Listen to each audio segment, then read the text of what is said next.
जय श्री माता जी। हम सब श्री माँ की प्रतिमा की ओर देखेंगे और नमस्कार करेंगे।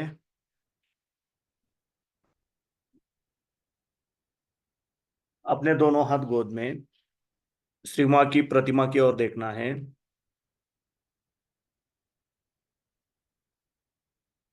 परम पूज्य श्री माता जी, आप ही साक्षात श्री आदिशक्ति हो।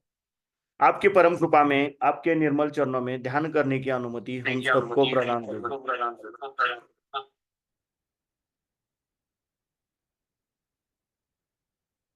अब हम धीरे से आंखें बंद करेंगे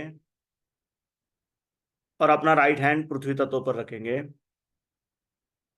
और अपना अटेंशन अपने लेफ्ट हैंड के सेंटर से सहस्त्रार द्वारा राइट हैंड की ओर 7 बार लेके जाएंगे।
परम पूज्य श्री माता जी, आप ही साक्षात श्री महाकाली हो। आपकी परम कृपा में हमारे लेफ्ट साइड के ईड़ा नाड़ी के तमोगुण के सभी दोष, सभी बाधाएं इस राइट हैंड द्वारा पृथ्वी तत्व में समर्पित कर लीजिए और हमारी इच्छा शक्ति शुद्ध एवं निर्मल बनाइए, जागृत बनाइए। हम यहाँ पे श्री महाकाली साक्षात मंत्र कहेंगे। ओम तमेव साक्षात श्री महाकाली साक्षात श्री आदिशक्ति माताजी श्री निर्मला देवे नमो नमः। अब हम अपना राइट हैंड अपनी गोद में रखेंगे और लेफ्ट हैंड आकाश तत्व की ओर करेंगे। अपना संपूर्ण अटेंशन हम अपने राइट हैंड के सेंटर से सहस्त्रार द्वारा लेफ्ट हैंड की ओर 7 बार लेके जाएंगे।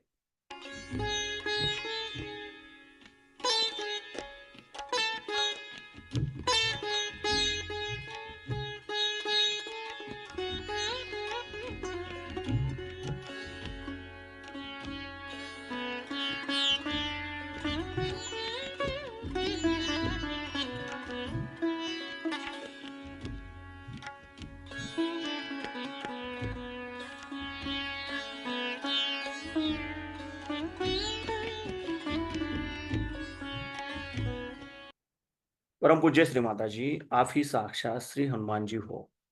आपकी परम कृपा में कृपया हमारे राइट साइड के पिंगला नाड़ी के रजोगुण के सभी दोष, सभी बाधाएं इस लेफ्ट हैंड द्वारा आकाश तत्व में समर्पित कर लीजिए और हमारी क्रिया शक्ति शुद्ध एवं निर्मल बनाइए, जागृत बनाइए।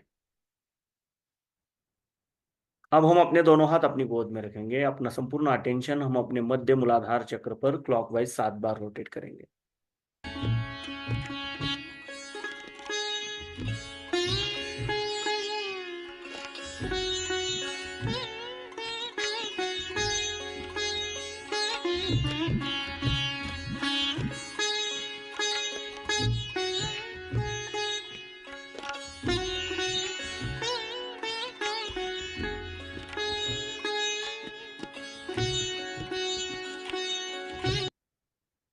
पहले हम श्री हनुमान जी साक्षात मंत्र कहेंगे। ओम तमेव साक्षात श्री हनुमान जी साक्षात श्री आदिशक्ति माता जी श्री निर्मला देवे नमो नमः। अपना अटेंशन अपने मध्य मूलाधार चक्र पे, जहाँ पे साक्षात श्री गणेश जी का वास है। परम पूज्य श्री माता जी, आप ही साक्षात श्री निर्मल गणेश हो। आपकी परम कृपा में हमारे मूलाधार चक्र के सभी दोष, सभी बाधाएं कृपा करके इस पृथ्वी तत्व में समर्पित कर लीजिए और हमारे अंदर श्री गणेश तत्व प्रस्थापित कीजिए। हमें श्री गणेश जी के जैसा आबोधित एवं पवित्र बनाइए, जागरूक बनाइए। यहाँ पे हम श्री गणेश साक्षात मंत्र कहेंगे। ओम तमेव साक्षात श्री गणेश साक्षात श्री आदिशक्ति माता जी श्री निर्मला देवे नमो नमः। अब हम अपना राइट हैंड अपने स्टमक पे रखेंगे, लेफ्ट हैंड पे, लेफ्ट साइड पे। परम पूज्य श्री माता जी, आपकी परम कृपा में कृपया हमें शुद्ध एवं निर्मल विद्या प्रदान कीजिए। परम पूज्य श्री माता जी, आपकी परम कृपा में कृपया हमें शुद्ध और निर्मल विद्या प्रदान कीजिए। कृपया हमें शुद्ध और निर्मल विद्या प्रदान कीजिए। अब हम अपना राइट हैंड अपने हृदय पे रखेंगे, लेफ्ट साइड पे। परम पूज्य श्री माता जी, आपकी परम कृपा में मैं केवल एक शुद्ध आत्मा हूँ। मैं मन नहीं, बुद्धि नहीं, शरीर नहीं, अहंकार नहीं। मैं केवल एक शुद्ध आत्मा हूँ। मैं केवल एक शुद्ध आत्मा हूं। मैं केवल एक शुद्ध आत्मा हूं। अब हम अपना राइट हैंड अपने लेफ्ट विशुद्धि चक्र पर रखेंगे, जहां पे साक्षात श्री विष्णु माया जी का स्थान है। परम पूज्य श्री माता जी, आपकी परम कृपा में मैं निर्दोष हूं। मैं निर्दोष हूं। मैं निर्दोष हूं। अब हम अपना राइट हैंड अपने आज्ञा चक्र पर रखेंगे, जहां पे हम बिंदी लगाते हैं। परम पूज्य श्री माता जी, आपकी परम कृपा में मैंने सबको क्षमा कर दिया है। मेरे मन में किसी के भी प्रति द्वेष भावना नहीं है। हमने सबको क्षमा कर दिया और खुद को भी क्षमा कर दिया है। कृपया हमें सदैव क्षमाशील बनाए रखें। यहाँ पे हम 3 बार क्षम कहेंगे। क्षम, क्षम, शम। अब हम अपना राइट हैंड अपने बैक आज्ञा चक्र पर रखेंगे, back side of our head रखेंगे। इसे हम बैक आज्ञा चक्र कहते हैं।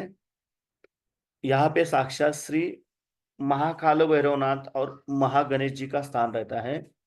परम पूज्य श्री माता जी, आपकी परम कृपा में अगर हमसे कोई जाने अनजाने में भूल हुई हो, कोई गलती हुई हो, तो कृपया हमें क्षमा कर दीजिए, कृपया हमें क्षमा कर दीजिए, कृपया हमें क्षमा कर दीजिए। यहाँ पे हमें 3 बार हम कहना है। हम, हम, हम। अब हम अपना राइट पाम अपने सहस्त्रार पे रखेंगे और धीरे धीरे क्लॉकवाइज 7 बार रोटेट करेंगे।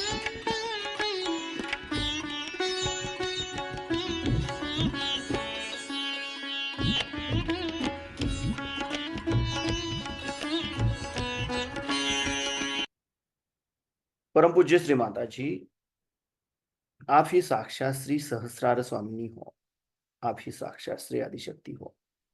आपकी परम कृपा में कृपया हमें हमारा आत्म साक्षात्कार प्रदान कीजिए, कृपया हमें निर्विचारिता प्रदान कीजिए। अब हम अपने दोनों हाथ अपनी गोद में रखेंगे और अपना संपूर्ण अटेंशन अपने दोनों हाथों से बहने वाले चैतन्य लहरियों पे और सहस्त्रार में रखेंगे। और इसी अवस्था में हमें शिवरात्रि का अमृतवाणी सुनना है श्री माता जी का।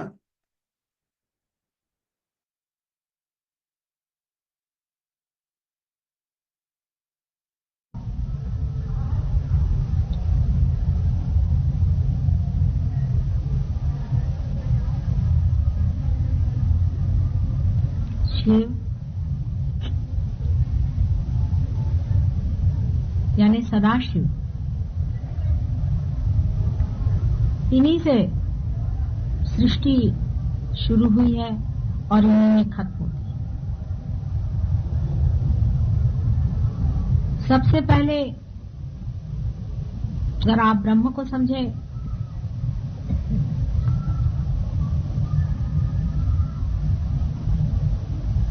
तो ब्रह्म से शक्ति और शिव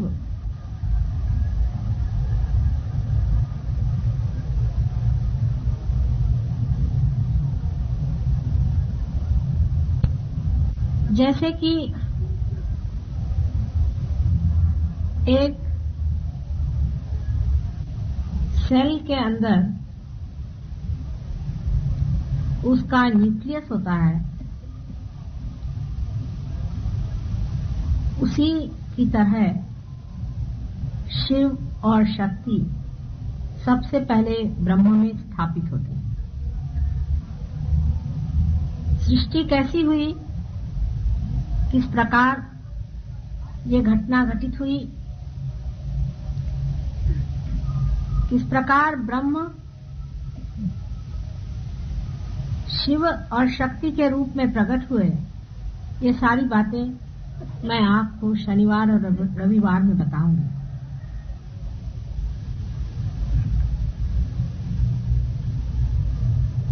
लेकिन शिव से निकलती हुई शक्ति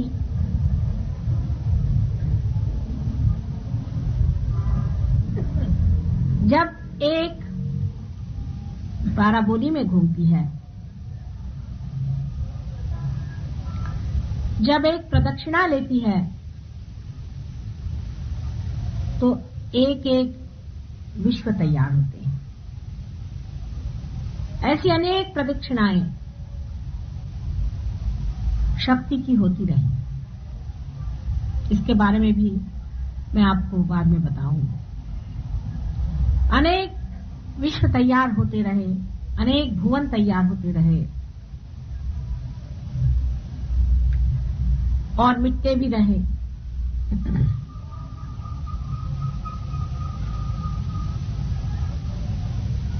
शिव से शक्ति हट करके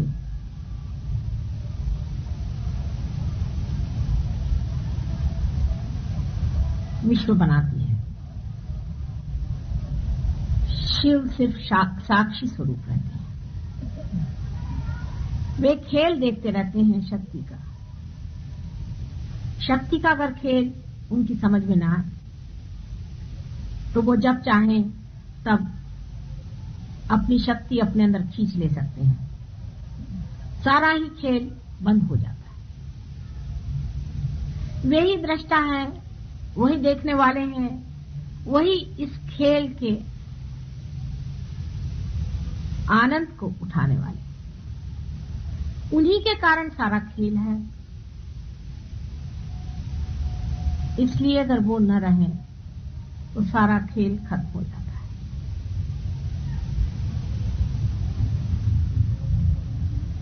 वो स्थिति है, उन्हीं के कारण एग्जिस्टेंस होता है।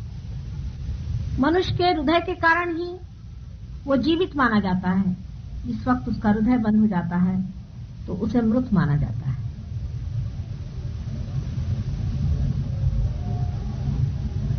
जब शिव अपनी आंखें बंद कर लेते हैं तो उसे संहारक कहा जाता है। वही स्थित होते हैं और वही लय हो जाते हैं। क्योंकि वो स्थित हो सकते हैं, वो लय भी हो सकते हैं।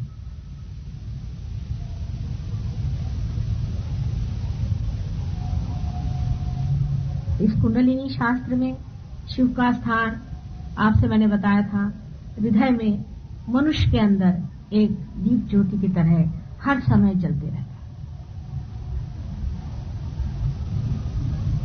जिसके कारण हमारे अंदर सत असत विवेक बुद्धि जागृत रहती है, जो हमें मना करती रहती है कि ये नहीं करो, ये गलत है, ये अधर्म है, ये बुरी बात है।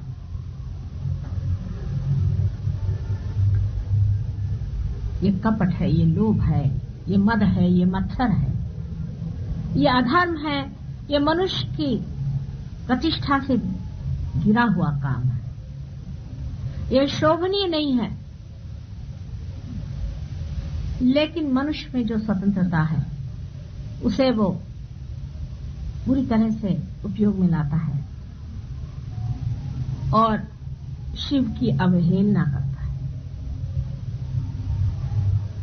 शिव सारे संसार का गरल पी लेते हैं। जितना भी विष हमारे हृदय में बसा रहता है, दूसरों के प्रति घृणा, हिंसा आदि अत्यंत बुरे विचारों से जो हमारा हृदय विषैल हो जाता है, उसको शिव हमारे अंदर जब जागृत होते हैं तो उसे पी लेते हैं।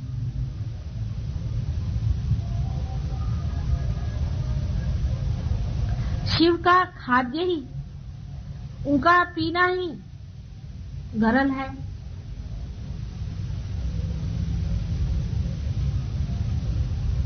जो कुछ भी नशेली चीजें हैं, मद्य आदि, जो चेतना के विरोध में नुकसान पहुंचाती हैं,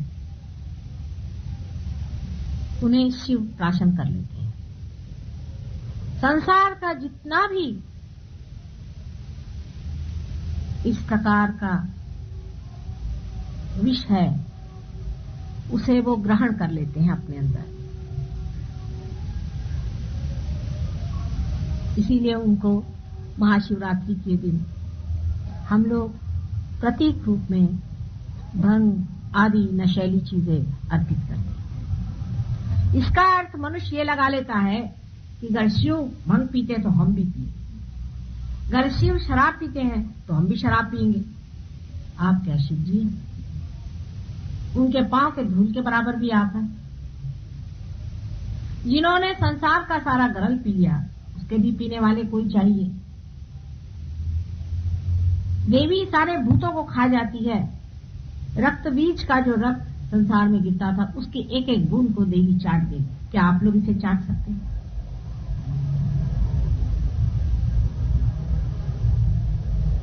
आप लोगों का क्या उनसे मुकाबला है, जो आप शिव जैसे भंग पीने निकले?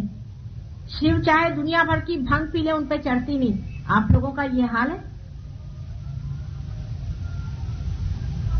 शिव एक दैवी संपदा, अवतरण है। अवतरण हम समझते नहीं चीज क्या होती। उसका लोहा ही दूसरा होता है, उसकी व्यवस्था दूसरी होती है। क्या आप उस तरह से बने हुए हैं? क्या आप उस कार्य के लिए बने हुए हैं कि दुनिया भर का आप जहर पी लें? बहुत से लोग ये कहते हैं कि मां हमारे कुछ शराब चढ़ती नहीं।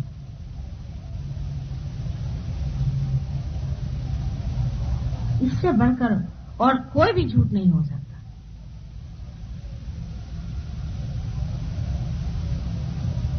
कुछ बड़े बड़े गुरु भी, जैसे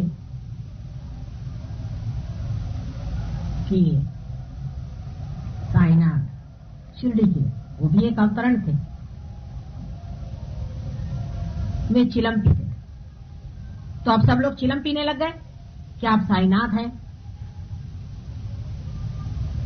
वे तो इसलिए पीते थे कि आपके हाथ कोई चिलम ही न लगे, सबकी चिलम ही पी डाले एकदम। सबकी चिलमें पचाने के लिए वो पीते थे।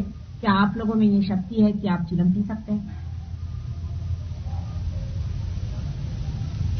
उनको कैंसर नहीं हो सकता था।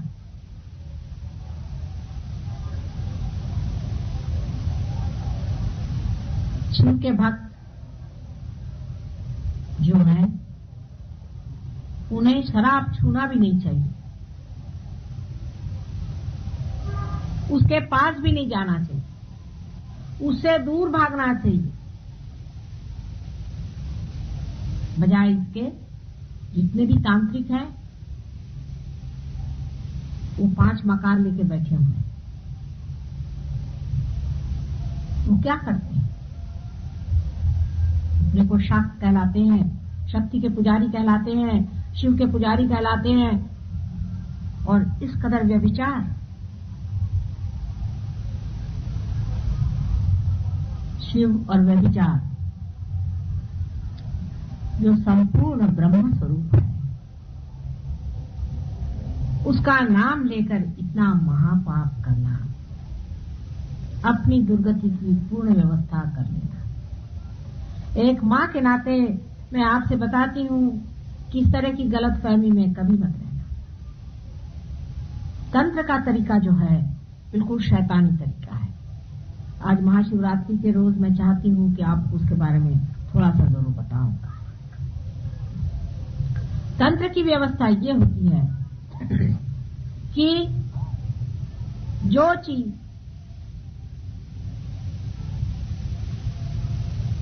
परमेश्वर को पसंद नहीं है, जो चीज देवी को पसंद नहीं है, वही करो।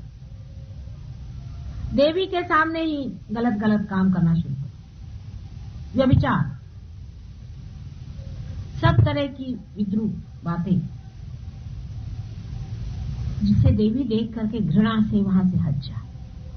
शुरू में तो देवी उन पे उत्पात करती है, कूदते हैं, नाचते हैं, चिल्लाते हैं, चीखते हैं, गर्मियां होती हैं, फोड़ी निकलती है बदन पे। इसको कुंडलिनी जागृति भी बहुत से लोग कहते हैं। मेरे पास ऐसे बहुत से लोग आए ट्रीटमेंट के लिए, जो कहते हैं कि हमारे अंदर ऐसे लग रहा है जैसे हजारों बरैया काट रहे हैं, हमारी कुंडलिनी जागृत। और भी ऐसे आते हैं जो बताते हैं कि यहां से लेकर के यहां तक सब हमारे अंदर बड़े बड़े फफूंदे आ गए। यहाँ पूसा इंस्टीट्यूट में एक डॉक्टर साहब है, उनका नाम मैं भूल गई, डॉक्टर पाल, वो मेरे पास आए थे। वो बता रहे थे कि उनकी कुंडलिनी किसी ने जागृत की और उनके बदन में हजारों बिच्छू को काट रहे और बेचारे कूदते हुए खड़े रहे, माँ मेरे पास, मुझे बचाओ, मुझे बचाओ। मैं उनकी कुंडलिनी उतारे तो मैंने कहा आदमी बेटे जरा सबको देखो। 1 मिनट के अंदर उनकी कुंडलिनी मैंने शांत कर दी। कुंडलिनी नहीं, श्री गणेश जो कि शिव जी के पुत्र हैं, जो शक्ति के पुत्र हैं, उनका गुस्सा था।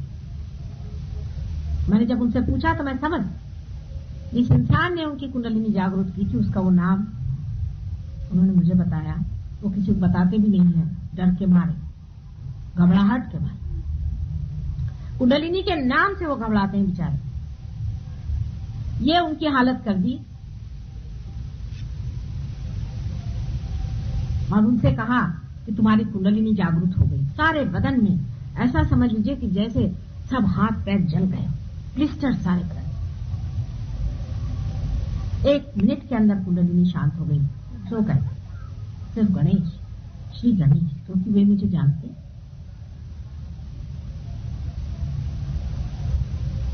ऐसे तांत्रिकों से बहुत बच के रहने की जरूरत है। देवियों के सामने जाकर के खजुराहो में आप जाके देखिए इन तांत्रिकों ने क्या उत्पात कर रखा है। 6वीं सदी में शंकराचार्य के बाद में तो इन्होंने एक नया ही जंग खड़ा कर। जैसी देवी की बात उन्होंने कही, उन्होंने सोचा कि हाँ अब मां का राज्य आने वाला है, चलो इसके पीछे लग जाओ। उस वक्त के राजा लोग बहुत ही गिरे हुए, बहुत ही बुरे नजर से देवी की ओर देखते थे। इतने दुष्ट लोग उस वक्त राज्य करते थे, पूरा पट्टा की पट्टा यहां से बंगाल तक।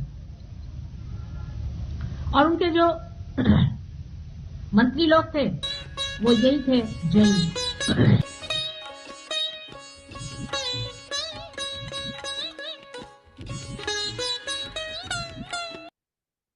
हम धीरे से आंखें खोलेंगे, श्री मां की प्रतिमा की ओर देखेंगे और नमस्कार करके बंधन ले लेंगे।